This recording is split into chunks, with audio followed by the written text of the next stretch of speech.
Salut tout le monde et bienvenue sur ce pêle-mêle de février 2020.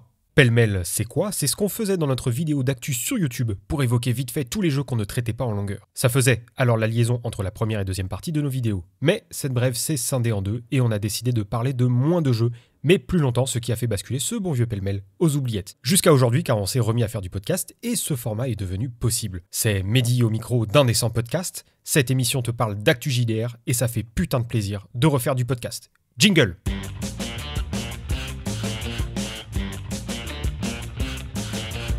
Dans la famille financement Tony Truant, je demande Aria par Eldercraft sur Ulule.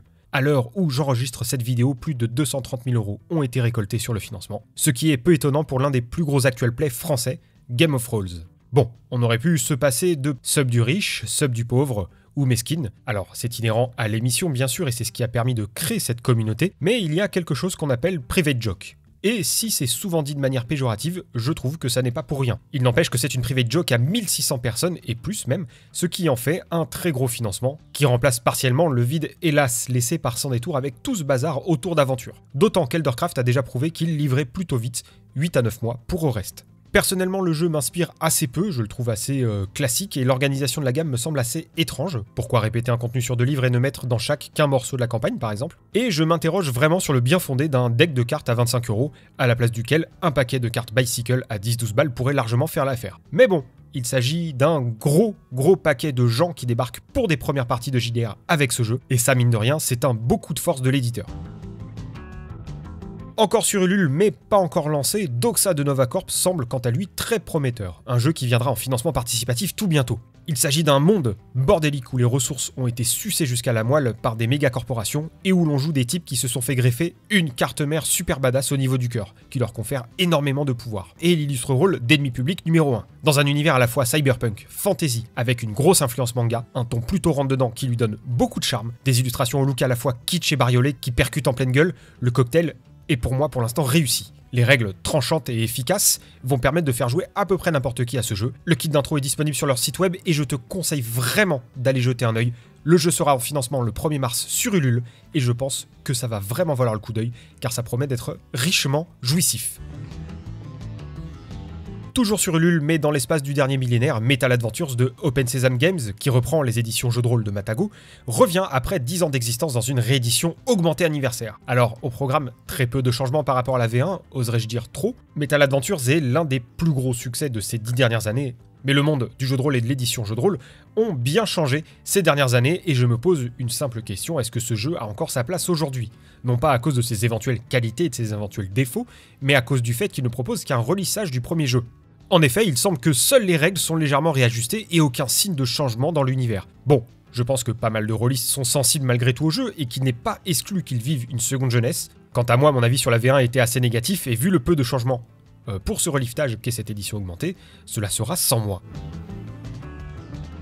A noter que dans l'espace, on ne peut toujours pas m'entendre crier de joie à l'annonce de la VF d'Alien RPG par Arkane Asylum. Le jeu sortira en juin directement en boutique. Bref, plus qu'une pépite, ce jeu est un sacré caisson rempli de lingots d'or.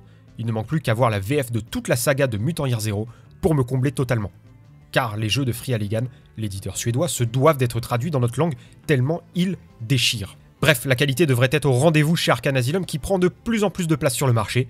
Et d'autant que l'éditeur est passé de chez Abyss Corp à Novalis en termes de distribution, ce qui le place aux côtés des jeux d'Edge et Black Book Edition pour ne citer que, et qui devrait lui faire le plus grand bien.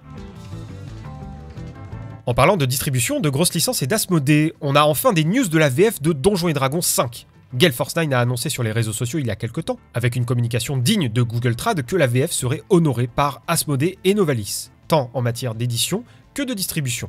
Alors je pense que ce sera plutôt Edge avec un éventuel renfort d'Asmodée qui devrait honorer la VF du jeu qui a priori reprendra le travail accompli jusque-là par BBE. Ce qui est un peu bizarre vu que Gale Force 9 disait étendre le nombre de points de vente alors que précédemment le jeu était déjà distribué par Novalis. Donc, à moins d'être distribué directement par Asmodée, le jeu ne touchera pas vraiment plus de points de vente dans l'immédiat.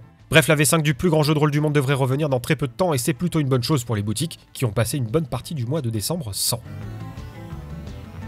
Si tu ne l'as pas déjà fait, enfile ton slip et ta cape avec une nouvelle édition d'Icons appelée Icons Rassemblement chez John Doe qui est récemment sorti en boutique et a été livré aux souscripteurs. Entre le livre de base, Adversaire qui est le bestiaire du jeu, de grands pouvoirs qui t'aidera à customiser les pouvoirs de tes super-héros et l'ascension de la cohorte, une campagne en 5 scénarios aussi épique que grandiloquente, il y a une sacrée masse de contenu disponible.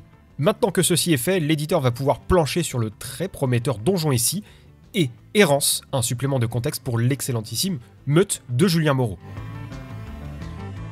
Dernier point avant de finir cette émission, on te rappelle que cette semaine sera un peu chargée pour nous avec le FIGE, le Festival International des Jeux de Cannes, qui est le plus gros événement dédié aux jeux en France. On y trouvera énormément de jeux, notamment des jeux de société, mais depuis un bon moment, des stands de jeux de rôle se font toujours plus nombreux, entre les éditeurs comme Arcane Asylum, BBE, Edge, Agathe, Dead Crows et j'en passe, et le Graal qui, en plus de ses animations qui l'honorent depuis longtemps, organise la 2e édition du Graal d'Or, la liste des jeux nommés ayant d'ailleurs été publiée il y a peu sur leur page Facebook. On peut dire que les dés ont la cote au palais des festivals et c'est pour le mieux. Et c'est pour ça qu'on envoie notre super reporter spécial JB pour récolter quelques vidéos d'interviews et de vlogs qu'on diffusera dans les jours suivant le festival, et si on est suffisamment en forme, même pendant. Sachant que les interviews seront disponibles en vidéo sur YouTube et également en podcast pour un contenu uniquement audio. C'est la fin de ce pêle-mêle de février 2019. On se retrouve très vite pour d'autres podcasts et d'autres vidéos. Sache que tous les liens de ce dont je t'ai parlé sont situés dans le descriptif de cette émission. N'oublie pas que tu peux nous suivre sur Facebook, Twitter et Instagram, mais également sur YouTube et Encore, qui est la plateforme de podcast qui nous permet d'être écoutable, notamment sur iTunes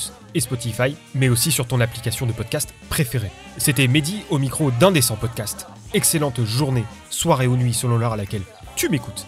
À la prochaine.